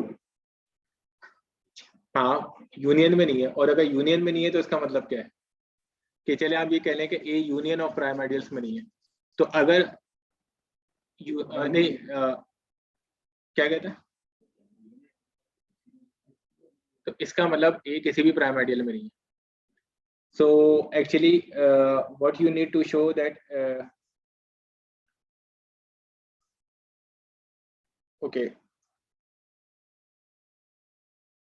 एक मिनट हाँ आपने इसका आपने लिया कि ये वाली चीज शो करी इसका, हाँ निगेशन ऑफ यूनियन क्या गया, नहीं मेरे ख्याल से इसमें आपने ये शो करना है, ये इस तरह से नहीं है, इसका निगेशन ये है कि A is not an element of intersection of prime ideals, इसका निगेशन ये है कि A इज नॉट एन, और ये कब ट्रू होगा कि दैट A, और अगर किसी A क्या कहते हैं हाँ, तो इसका मतलब ये कि अगर वो इंटरसेक्शन में बिलोंग इनके नहीं कर रहा, हाँ तो एक ऐसा इनके प्राइम आइडियल है कि जिसमें ए इनके बिलोंग इनके नहीं कर रहा। So A is not an element of P for some prime, या पी नॉट कह रहे हैं, A is not an element of P naught for some prime. देखें जब आपकी कोई चीज क्या कहते हैं इंटरसेक्शन में यानी कि नहीं है, तो इसका मतलब किसी एक में यानी कि नहीं है ना, फॉर सम प्राइम आइडियल, क्योंकि इसको ध्यान में रखने की कोशिश करेगा। यहाँ पे चले मैं दोबारा आपको ये चीज रिकॉल में करा रहा हूँ कि एक चीज अगर यूनियन में नहीं होती ना, logically if one thing A is not in the union of something or some P, तो इसका मतलब वो किसी भी P में बिलोंग नहीं कर रहा, किसी भी P में बिलोंग कर रहा। मगर अगर A इंटरसेक्शन में बिलोंग नहीं करता तो इसका मतलब सिर्फ एक में, एटलीस्ट एक में, ज्यादा भी हो सकता है, और सम है, दैट्स वाई और सम है। तो इसका मतलब कि अगर मैं एक प्राइम आइडियल, तो what is the meaning of this point, now I will use this, तो मैं इसका कॉन्ट्रा पॉजिटिव लेने की कोशिश करूंगा कि I assume that A is a non-nilpotent element and I will construct an ideal P node which is a prime ideal for some, बल्कि मैंने यहाँ पे लिखा नहीं, for some prime ideal P node. So for some prime ideal P node, so I will construct a prime ideal P node which is not containing A. So ये मेरा task है। So अब यहाँ से, अब यहीं से स्टार्ट करते हैं। तो इस प्राइम आइडियल पी नॉट को कंस्ट्रक्ट करने के लिए मुझे जोन्स लेमा चाहिए होगा। अब सबसे पहले मैंने एक सेट कंस्ट्रक्ट किया S, okay now actually S contain all powers of N, S एक सेट है। सबसे पहले आप देख सकते हैं कि 0 is not an element of S, why, nilpotent नहीं है ना, तो उसकी कोई पावर 0 के इक्वल नहीं आ रही, 0 is not an element of S. अब जो मैंने अपनी कलेक्शन बनाई है जोन्स लेमा के लिए, so what is the collection that मैंने इसमें वो आइडियल्स लिए हैं आर के such that they are not intersecting, they are not intersecting with us, they are not intersecting with us। तो सबसे पहले आप देख सकते हैं that this collection is non empty। why this collection is not empty? because zero ideal is an element, because जब zero इसमें belong नहीं है तो जीरो आइडियल का इंटरसेक्शन ऐसे क्या हो जाएगा, एम्प्टी हो जाएगा ना, because zero is not an element of zero ideal का इंटरसेक्शन, तो zero. So again one can check, so again one can check that this is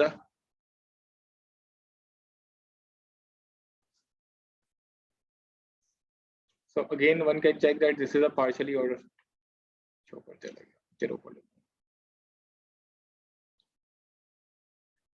that this set is a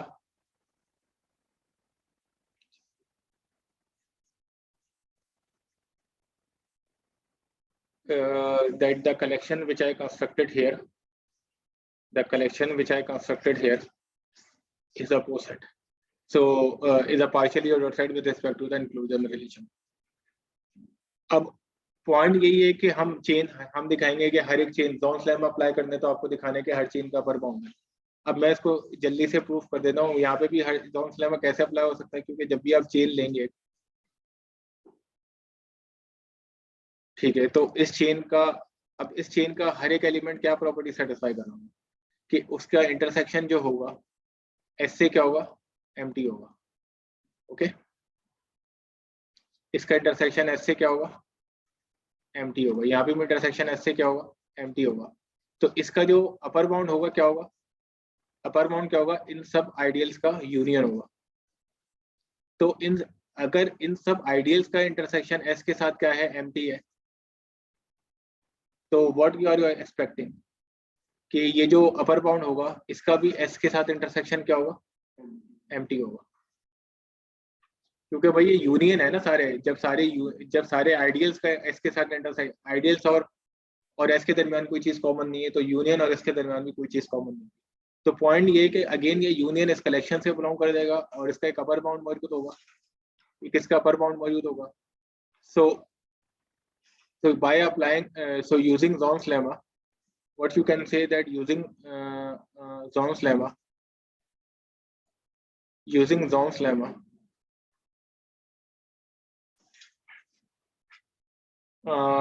what we can say that using Zorn's lemma, this collection has a maximal element.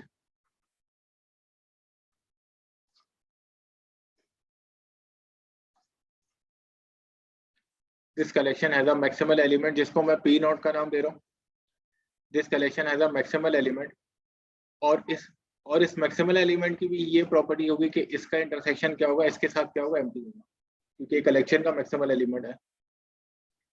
तो अगर S के साथ intersection empty होगा तो S में क्या होते हैं, A की तमाम पावर्स होती है, इवन A भी S में होता है। तो इसका मतलब A किसमें बिलोंग नहीं कर रहा होगा, P नॉट में बिलोंग नहीं कर रहा होगा, क्योंकि S contain all powers of A including A. So if the intersection of P naught of S is empty, then A is not containing in P naught. So it's mean that we constructed an ideal P naught.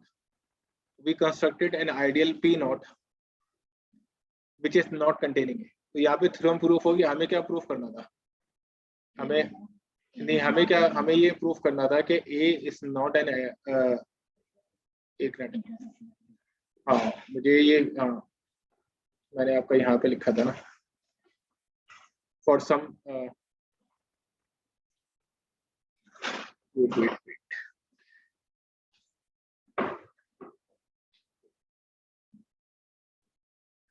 इस page पर क्यों miss हो गया, हाँ वो page miss हो गया था। A is not an element of P naught. Okay, A is not an element of P naught for some prime ideal P naught. तो मैंने एक आइडियल तो कंस्ट्रक्ट कर लिया है, जिसमें A बिलोंग नहीं कर रहा, बट नेक्स्ट मुझे अब क्या चीज चेक करना है कि वो आइडियल क्या है, प्राइम है। सो अब जो नेक्स्ट टास्क है वो मेरा ये कि now we need to show कि ये जो P नॉट है ये प्राइम आइडियल है।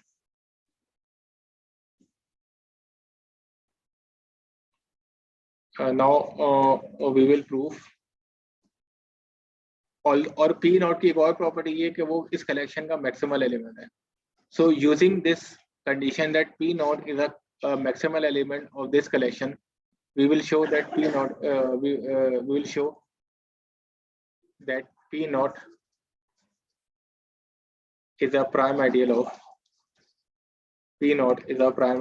R. बस आ रहा हूँ, 2 मिनट वेट करें आप। जी वेट करें।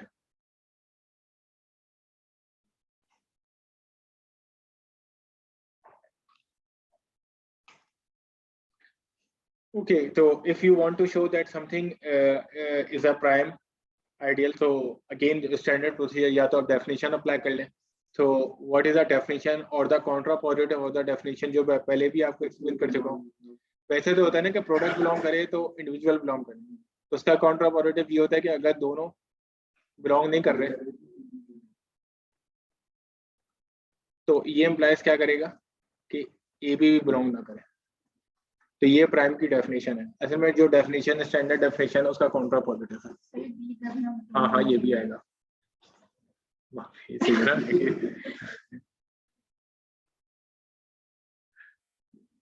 ओके, सो आप जस्ट ये, तो इसका मतलब अगर मुझे अब इसको पी नॉट को प्राइम शो करना है तो मैं ये डेफिनेशन अप्लाई करूंगा कि ये अगर पी नॉट से बिलोंग नहीं कर रहा, ये पी नॉट से बिलोंग नहीं कर रहा, तो यहाँ पे मैं ए तो मैं पहले ही यूज कर चुका हूँ, मैं कोई और सा यूज कर लेता हूँ, मैं बी और सी यूज कर लेता हूँ ताकि आसानी रह जाए।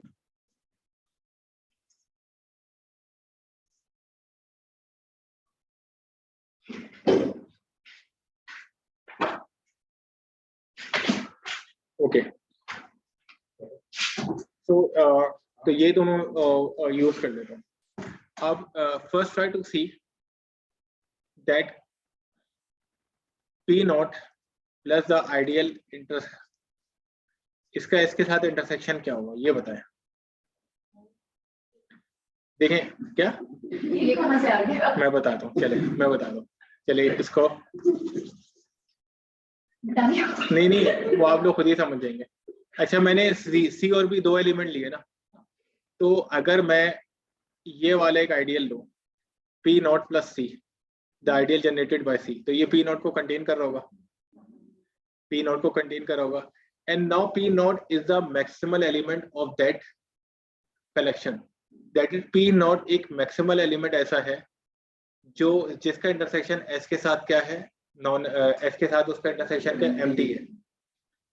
तो अब ये बताएं कि अगर कोई और आइडियल हो जो पी नॉट को कंटेन कर रहा हो तो उसका इसके साथ इंटरसेक्शन क्या होना चाहिए। देखिए, P not is the maximal element, P not वो मैक्सिमल एलिमेंट है या मैक्सिमल एलिमेंट है कि सच दैट पी नॉट का इंटरसेक्शन एस के साथ क्या है एम्प्टी है। तो अगर कोई चीज पी नॉट को कंटेन कर रही है तो उसका इसका मतलब वो पी और नॉट से बड़ी है, तो उसका इंटरसेक्शन एस के साथ क्या होना चाहिए। अगर नल हो गया तो इसका मतलब वो पी नॉट की मैक्सिमलिटी को चैलेंज कर देगा। अगर मैंने इसका इंटरसेक्शन एस के साथ एम्प्टी ले लिया तो ये एलिमेंट पी नॉट की मैक्सिमलिटी को चैलेंज कर देगा। तो इसका मतलब इस एलिमेंट का फिर पी नॉट के साथ एस के साथ इंटरसेक्शन क्या होना चाहिए। अगर मैंने ये जो आइडियल बनाया है ये वाला, इसका मैंने पी एस के साथ इंटरसेक्शन एम्प्टी ले लिया, so it will challenge the maximality of P naught. तो इसका मतलब ये कंडीशन मैं चूज नहीं कर सकता, तो मुझे फिर पी नॉट इस आइडियल का इंटरसेक्शन एस के साथ क्या लेना होगा, नॉन एम्प्टी लेना पड़ेगा, क्योंकि एम्प्टी लूंगा इस वाले ये आइडियल पी नॉट को कंटेन कर रहा है, तो इस वाले आइडियल का इंटरसेक्शन अगर मैंने एस के साथ अगर एम्प्टी ले लिया so it will challenge the maximality of a p naught, क्योंकि p naught is the maximal element which is ऐसा मैक्सिमल आइडियल कि उसका जो इंटरसेक्शन s के साथ क्या है एम्प्टी है। तो अगर कोई और आइडियल p नॉट को कंटेन कर रहा है तो उसका कभी भी s के साथ इंटरसेक्शन एम्प्टी नहीं हो सकता, क्योंकि अगर हो गया तो वो उसकी मैक्सिमलिटी को चैलेंज कर देगा। तो any ideal which is containing p not actually उसका इंटरसेक्शन है इसके साथ नॉन एम्प्टी होना चाहिए, क्योंकि एम्प्टी हो गया तो वो पी नॉट की मैक्सिमलिटी को चैलेंज कर देगा। तो एक्चुअली यूजिंग दिस आर्गुमेंट अब आपको समझ में जो आपने कहा था वो कहाँ से आ गया, तो वो ये चीज आई कि अब आपको पता चल गया कि पी नॉट इंटरसेक्शन सी क्या होता है, एस के साथ इंटरसेक्शन क्या होगा, नॉन एम्प्टी होगा। The same way P not plus ideal generated by B का भी इंटरसेक्शन एस के साथ क्या होगा, क्योंकि ये दोनों पी नॉट में बिलोंग नहीं करे तो दैट्स वाई ये जो कंटेनमेंट होगी ये स्ट्रिक्टली कंटेनमेंट, ये कंटेनमेंट क्या स्ट्रिक्टली कंटेनमेंट है, क्योंकि दोनों पी नॉट में बिलोंग नहीं करे तो ये दोनों जो इनका जो पी नॉट के साथ मिलके जो आइडियल होगा वो पी नॉट से बड़ा ही होगा, स्ट्रिक्टली बड़ा होगा। सो इन ये दोनों इंटरसेक्शन नॉन एम्प्टी है, इट्स मीन कि इस इंटरसेक्शन में भी कोई ना कोई चीज बिलोंग करेगी और इस इंटरसेक्शन में भी कोई ना कोई चीज बिलोंग करेगी। Okay, so now let's say इस इंटरसेक्शन में अगर कोई चीज बिलोंग इनके कर रही है। अच्छा, यहाँ पे क्या होती है, एक ही पावर m होती है, इसका मतलब एक ही कोई पावर m1 जो s में बिलोंग करती है वो किस में भी बिलोंग करेगी, p नॉट प्लस c में बिलोंग करेगी। और ए की पावर कोई m2 जो s में बिलोंग करती है वो किस में बिलोंग करेगी, p not plus ideal generated bye b में बिलोंग करेगी। इंटरसेक्शन नॉन एम्प्टी है ना, इसका मतलब कोई कॉमन एलिमेंट होगा s में और इसमें आइडियल में, और कोई कॉमन एलिमेंट होगा इसमें, और सम m1 and m2 in s for some m1 and m2। It's mean that a को किस फॉर्म में लिखा जा सकता है, a could be written in this form am1। It's mean that, तो ये चीज एम्प्लाई करेगी that am1 could be written in the p1 plus lambda times c, and this thing implies that क्या होगा, अब देखें थोड़ा सा आप चीजों को याद रखें, देखें नहीं डिवीजन नहीं है, देखें जब एक एलिमेंट, ये जो एलिमेंट है ये सम ऑफ आइडियल से बिलोंग कर रहा है, तो इसका मतलब ये एलिमेंट इन दोनों आइडियल्स के एलिमेंट्स के सम में लिखा जा सकेगा। तो ये P1 कहाँ से बिलोंग कर रहा होगा, देखें ये P1 कहाँ से बिलोंग कर रहा होगा, ये P1 बिलोंग कर रहा होगा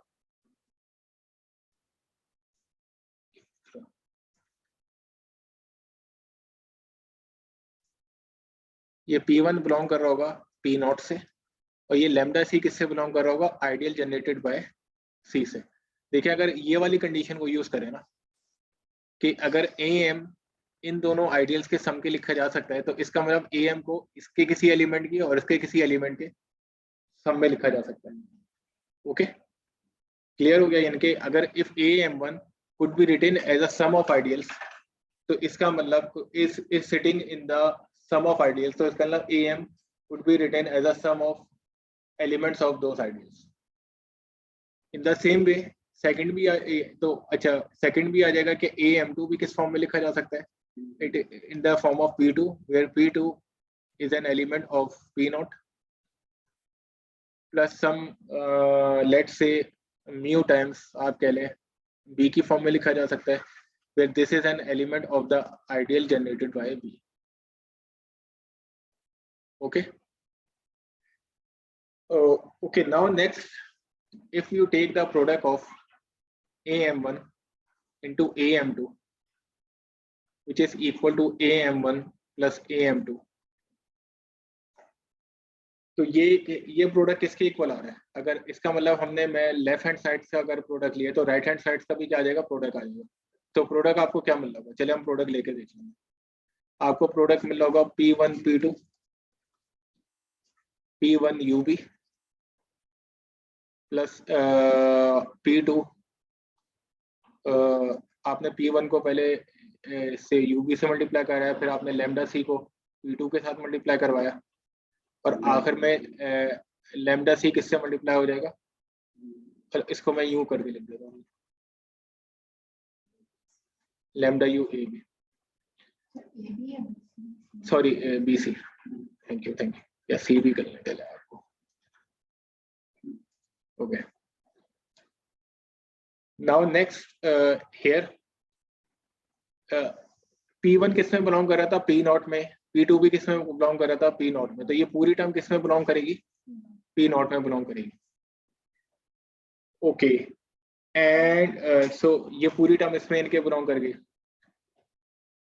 और अब ये वाली टर्म डिफरेंट है।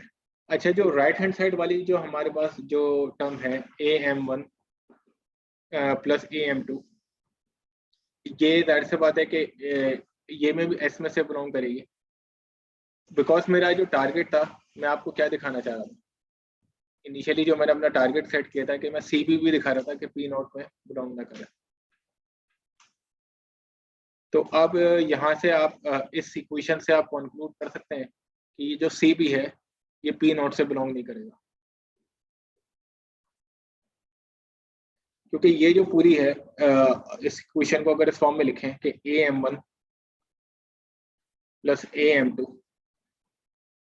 बराबर आ गया किसी P3 plus lambda 2 times CB के, और ये चीज अब P नॉट से बिलोंग कर रही है, तो यहाँ से हमें कंक्लूड करना है कि CB P नॉट से बिलोंग नहीं कर रहा। सिर्फ ये अब लास्ट स्टेप, जैसे ही ये स्टेप प्रूफ होगा जो थ्योरम है वो प्रूफ हो जाएगा। अच्छा, जो ए की जो पावर्स m है, जो ए की जो पावर्स m है वो किससे बिलोंग कर रही है? पी नॉट से बिलोंग कर रही है। नहीं, पी नॉट से बिलोंग नहीं कर रही। ए की पावर जो m है वो s से बिलोंग कर रही है। मैं ये बताना चाह रहा हूँ कि आप ये बताएं कि ये वाली जो चीज है, ये वाली जो चीज है ये पी नॉट से बिलोंग करेगी कि नहीं, ये मैं पूछना चाह रहा हूँ। ए की कोई पावर m पी नॉट से बिलोंग करेगी? क्योंकि पी नॉट का इंटरसेक्शन ए की तमाम पावर्स m से क्या एम्प्टी है, तो ये वाली साइड आपको फर्स्ट श्योर है कि ये चीज पी नॉट से बिलोंग नहीं करेगी। अब प्रॉब्लम क्या आ जाएगा कि आपके पास दो कंडीशन है कि ये वाली जो चीज मैंने लिखी थी, ये वाली जो कंडीशन मैंने लिखी थी, ये या तो आप अगर मैंने इसको पी नॉट से बिलोंग करना, मैंने अगर इसको पी नॉट से बिलोंग कर लिया तो ये पूरा सम भी किससे बिलोंग कर जाएगा? P naught. तो इसका मतलब ये पावर भी किससे बिलोंग कर जाएगी? पी नॉट से बिलोंग कर जाएगी। तो इसका मतलब ये कि ये तो कॉन्ट्रडिक्शन आ जाएगा। तो इस तरह से, क्योंकि अगर मैंने सी बी को पी नॉट से बिलोंग कर लिया तो इसका मतलब ये कि ए की पावर m1 प्लस m2 भी किससे बिलोंग कर जाएगा? पी नॉट से, which is a contradiction, which is a contradiction. Therefore CB is not an element of P naught, which completes the theorem. क्योंकि इसका मतलब कि सी पी नॉट क्या आ गया? प्राइम आइडियल आ गया, और ये एक ऐसा प्राइम आइडियल आ गया जो अब क्या करे, क्योंकि आखिर में ये टास्क था जो ए को कंटेन नहीं करता। थ्योरम से ओके, करता हूँ। अभी बुक्स में देखेंगे ना, आपको 5-6 लाइनें लिखे हुए नजर आती हैं, उसको तो एलिब्रेट करना पड़ेगा। पार्ट 2 भाई कर रहा हूँ यार, 1 मिनट में सेव करने दो, फिर वो सेव नहीं रह जाता है।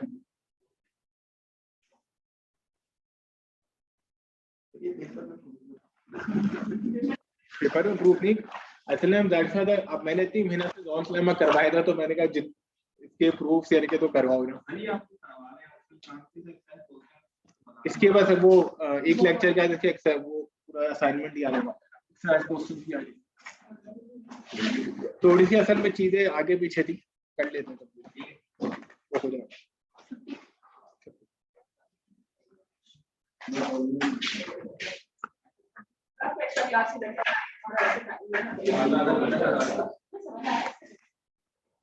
क्या किसका? अच्छा